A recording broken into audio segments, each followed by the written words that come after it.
Night 1. A hoof tapped against the window panes. It was 4 in the morning, and Fluttershy was standing outside of Applebloom's bedroom window. Her eyes were blank, and her smile slight enough to go virtually unnoticed. As Applebloom turned her head toward the window, Fluttershy raised a hoof and tapped against the glass again. She mouthed 4 words, her mouth barely moving. "It's cold out here." Applebloom pulled the covers over her head. She listened to the creaks and groans of the house settling. It would be dawn soon. The tapping started again. Night 2. Fluttershy was standing outside of the window again. Her eyes didn't look quite right, but Applebloom would have been at a loss if asked to describe how. The dark red stain across the left side of Fluttershy's face contrasted harshly with her normally bright fur. She again tapped on the glass, again mouthed those 4 words. "It's cold out here." It was not cold. If anything, it was an unusually warm spring night. Applebloom pulled the covers up to her muzzle. A part of her wanted to open the window and let Fluttershy in. Yet there was that whisper at the back of her young mind. No, some part of Applebloom's brain said, do not open the window. So she merely sat there, staring into Fluttershy's slightly off eyes. Sleep seemed a remote possibility, but eventually it came. Applebloom dozed off just as the tapping stopped. Night 3. That night, Applebloom dreamed of toys. Not merely toys in general, but familiar plush or wooden faces from her childhood. She saw the wooden dolls Granny Smith had given her. The hand-me-downs from Big Macintosh and Applejack were also there, although they looked dingier than Applebloom remembered. She found herself digging through what seemed to be an unending pile of toys. What am I looking for? Applebloom wondered. Applebloom decided a minute later it must be King Paws, her favorite teddy bear. She remembered loving him immensely when she was a foal. But why couldn't she find him? Surely he must be somewhere. Surely this relic of Applebloom's foalhood was not so easily buried. But King Paws hadn't been buried, had he? He had gone missing. He had vanished from her life one spring night, and Applebloom had never been quite the same since. With this realization, Applebloom started to sob. This rush of emotion yanked her out of her dream. Fluttershy was standing outside the window again. Clutched in her mouth was a tattered old teddy bear. Night 4. Applebloom slept in Applejack's bed that night. She made up some excuse about nightmares, horribly aware of how immature she sounded. But her big sister was more than willing to switch bedrooms for the night. And of course, Applebloom could not tell her the real reason she was so distraught. Lying in bed, Applebloom started thinking about her foalhood for some reason. She recalled bright eyes peering out from an open wardrobe, shadows slinking across the floor, a husky sigh as she approached sleep. But those were not memories, were they? Surely they were simply the remnants of past bad dreams. Applejack complained of a headache the next morning, but otherwise was none the worse for wear. Night 5. Applebloom was alone in the house. Her siblings and grandmother had left the premises, the former due to a last-minute order and the latter due to some business with a distant relative. They would not be back until late the next day. Prior to bed, Applebloom locked all the doors and windows in the house. She made a bed for herself on the living room couch, and as one final precaution, Applebloom took an old garden hoe from the barn. She laid it next to her makeshift bed within Hoof's reach. It was raining outside. Applebloom listened to the raindrops splattering against the roof as she dozed off. Occasionally, she was convinced she heard something else. A footstep? A bang? A whisper? No, it was her imagination. Or perhaps the wind. Applebloom snuggled deeper under the blanket. More noises. They sounded as if they were coming from her bedroom. But that was impossible. The window was closed. But was it closed? Applebloom sat up, her heart pounding. She thought her locking down of the house had been through. But hadn't she intentionally avoided her bedroom, trusting the window to be closed? Yet any pony in her family could have opened it prior to their leaving. Even more noises, banging and perhaps footsteps, and Applebloom was now certain they were coming from her room. She clutched the blanket, quivering. What was she to do? Investigate?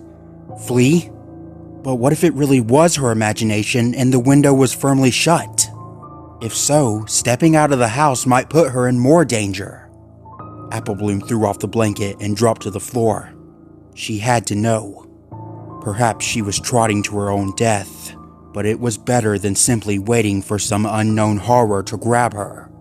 Applebloom took the garden hoe in her mouth before she headed up the stairs. The house was silent, but Applebloom was not fooled. She approached her bedroom with caution. A part of her expected the door to fly open and for some awful creature to pounce. But having a weapon of sorts made Applebloom feel brave. Brave enough to gently push the door open without hesitation. The window was open. The wind, it was now practically howling, was slapping sheets of rain and leaves into the room. Judging by the twigs and leaves that had accumulated under the window, it had been open for a while. But the open window was not the part that made Applebloom pause. It was not the cause of the scream that climbed halfway up her throat. She saw it within seconds, and once she did, Applebloom thanked Celestia she had not stepped into the room. Something was in Applebloom's bed. A pony-shaped lump was visible under the covers. It was moving, its chest rising and falling with every breath. Applebloom thought she smelled something rotting and dusty, like the pages of a very old book, but she could have imagined it. Applebloom did not move, neither did the creature, save for its breathing. Applebloom realized the creature did not seem to realize she was there. It did not stir as she stood frozen in the doorway, nor did the wind and rain seem to disturb it. Applebloom eventually left the room, quietly shutting the door behind her. She went back downstairs, slower this time as not to make too much noise. Applebloom ended up spending the night in the barn. When her family returned and demanded an explanation, she made up some half-believable story about a burglar. She refused to return to the house until all the rooms had been searched. As Applebloom had expected, no signs of a break-in were found, save for the open window in her bedroom. Applebloom returned to her bedroom after the search was complete. Other than a few dry leaves and the lingering smell of decay, there was no indication of anything having slept in her bed. However, Applebloom found that one of the dresses in her wardrobe was covered with dirt and what appeared to be a single bloody hoofprint. Applebloom burned the dress in the fireplace later that day. Night 6. Applebloom stayed up all night. She was sleepy to the point of near madness, but she refused to tear her eyes from the window. Fluttershy was watching her yet again. This time she held a single piece of ripped cloth in her mouth. It was from the dress Applebloom had burnt. Applebloom had buried the remains of it in the yard. Applebloom thought of the eyes in the shadows that seemed to have haunted her early foalhood. She was now convinced she had also heard scratching noises and perhaps tapping. But memories and nightmares had become interchangeable as of late. Applebloom was not wholly convinced they were not one and the same. The two sat locked in what seemed to be a staring contest until morning came. As soon as Celestia's light poked its way through the clouds, Fluttershy turned and trotted away. Applebloom did not get up from her bed. It was minutes before she at last gave into slumber. Night 7. Applejack had found the remains of the dress and demanded to know why Applebloom was burning her clothes. She also asked Applebloom about her apparent sleeping troubles and her hostility towards Fluttershy. Applebloom confessed nothing. She made excuses that were far from plausible. Applebloom did not care if her sister was satisfied or not. A part of her hoped Applejack would send her away, perhaps to a relative's house. At least Applebloom would be far away from this nightmare if that happened. But Applejack had not sent her away. Applebloom was certain Applejack was consulting Big Macintosh over the matter. But for the time being, she was forced into another staring contest with Fluttershy, or whatever loathsome creature wore Fluttershy's face outside her window. Fluttershy pressed her hooves against the window. Her eyes seemed larger than they should have been. She appeared mournful, as if denied some great conquest. Applebloom could only stare for so long before she turned away. Fluttershy mouthed those familiar words again. It's cold out here, she mouthed. Applebloom stuck her head underneath the covers. She did not hear Fluttershy tapping at the window, but that mournful face had taken over her thoughts. Night 8. Applebloom thought she might have been sleepwalking the previous night, for she had not awakened in her bed, but curled up in front of the closed window. Enough is enough, Applebloom thought as she lay in bed.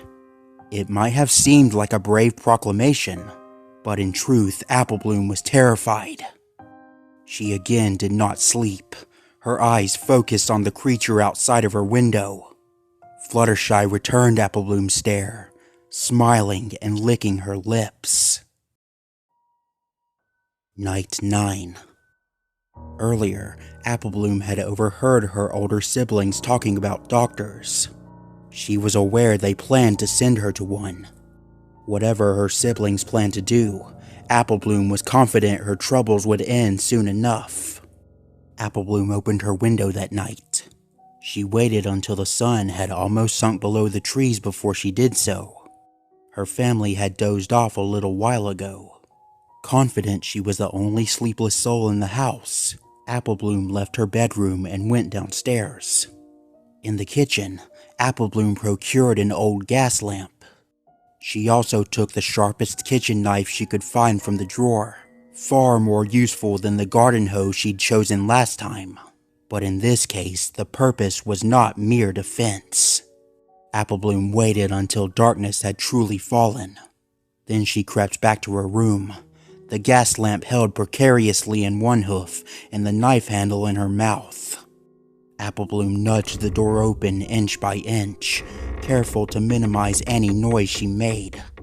The creature was again lying in Applebloom's bed, the outline of its form underneath the covers. Applebloom placed the gas lamp on the floor. She froze as it touched the floorboards with the slightest thump, but she saw no evidence of the creature awakening at the sound. Applebloom held back a sigh of relief. Applebloom waited a few more minutes to ascertain that the thing was asleep. She then approached the bed, knife still clutched tightly in her mouth. She was shaking, but she refused to hesitate in this moment of action. Applebloom reached the side of the bed and gently pressed both hooves against it. She eased herself up, carefully pulling herself onto the bed next to the creature. And then the creature moved. It was only a slight shift, as if it was trying to get comfortable, but it was enough to completely destroy Applebloom's nerve. Applebloom dropped the knife, a squeak of terror flying out of her mouth.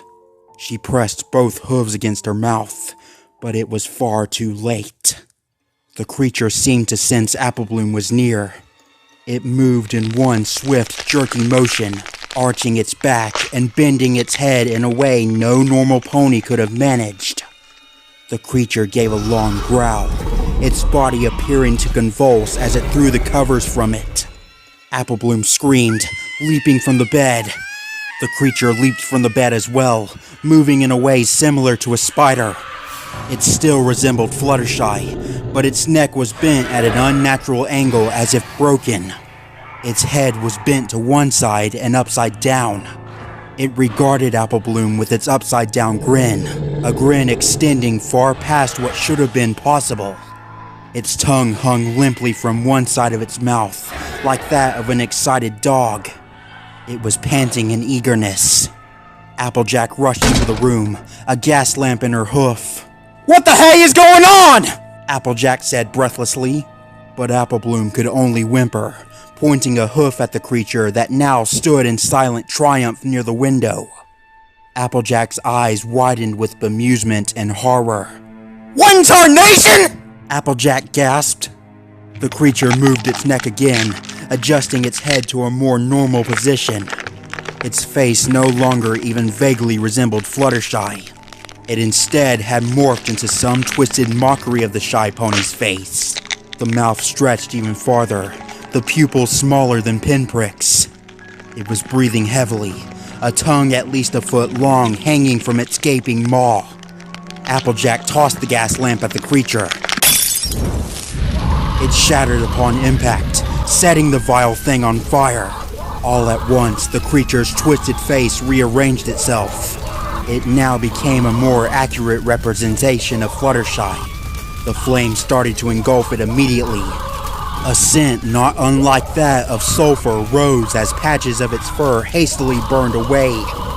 The creature objected loudly, alternating between screams eerily similar to those of Fluttershy and deep screeches not unlike that of a tortured bird. The fur and flesh burned away at an unnatural rate, the screams and screeches continuing long after they should have ended. The last to surrender to the inferno was the light pink mane. After a few moments, all that remained was a charred skeleton. Epilogue. Apple Bloom and Applejack did not speak to each other. Neither spoke a word of the incident, even after Applejack had buried the body in a secluded part of the farm. In fact, they both took the secret to their graves. Apple Bloom never slept again with her window open, even on particularly hot nights. Eventually, she was able to resume regular interaction with the real Fluttershy, although it took months before she could look her in the eye. And for a while after that, Apple Bloom would shudder every time Fluttershy smiled. The creature's smile would haunt her for the remainder of her days. Occasionally, on nights when it is particularly cold and the wind is close to howling, Apple Bloom will swear she hears a tapping at her window, but she never gets up to check. She merely snuggles deeper under her covers, willing herself to enter dreamland quicker. But it is a little harder to ignore the voice. It whispers to her, seemingly inches away from her ear. It sounds very much like Fluttershy. It's cold down here.